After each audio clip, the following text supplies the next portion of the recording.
लाडक्या बहिणींना आता 2 महिन्यांचे पैसे मिळायला सुरुवात झाल्याची ही बातमी आता समोर येते। 2 महिन्यांचे पैसे आता लाडक्या बहिणींच्या खात्यात जमा व्हायला सुरुवात झालेली आहे। शासनानं केवायसी अपडेट करायची अट ठेवलेली होती, तसं सांगितलेलं होतं। लाडक्या बहिणीचे पुढचा हप्ता त्याची काय प्रोसेस सुरू आहे सध्या आणि ती कधीपर्यंत मिळेल काय असं? 4 तारखेपासून आम्ही जो महिन्याचा हप्ता आहे तो देण्याची सुरुवात ही केलेली आहे। मधले हे 1-2 दिवस सुट्टीचे असल्यामुळे त्यावेळेला थोडी ती प्रोसिजर 1 दिवसासाठी आम्ही घेतला होता।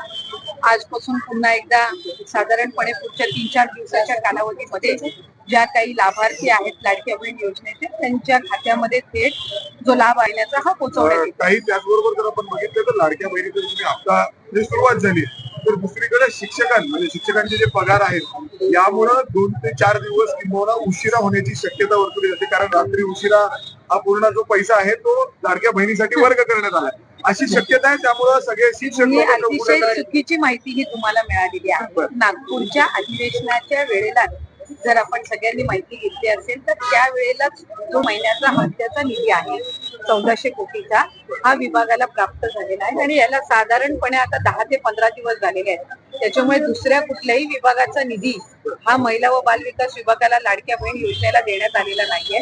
हा साधारणपणे दर महिन्याच्या हप्त्यासाठीचा जो निधी आहे हा 10 दिवसापूर्वी आम्हाला प्राप्त झाला आणि आचारसंहितेच्या कालावधीमध्ये 1-1.5 महिन्याच्या कालावधीमध्ये जो लाडक्या बहिणीचा हप्ता आचारसंहितेमुळे स्थगित होता त्याची सुरुवात आम्ही केलेली आहे आणि याचा दुसऱ्या कुठल्याही विभागाच्या निधीशी काही संबंध नाही। लाडक्या बहिणींना जे हप्ते दिले जात आहेत, खरं तर ज्या महिलांना हप्ते दिले जातात त्या महिलांचे हात कुठेतरी सरकार त्यांच्यातून कुठेतरी श्रम किंवा काम त्यांना संधी देणार आहे का फक्त हप्तेच देत राहणार आहेत?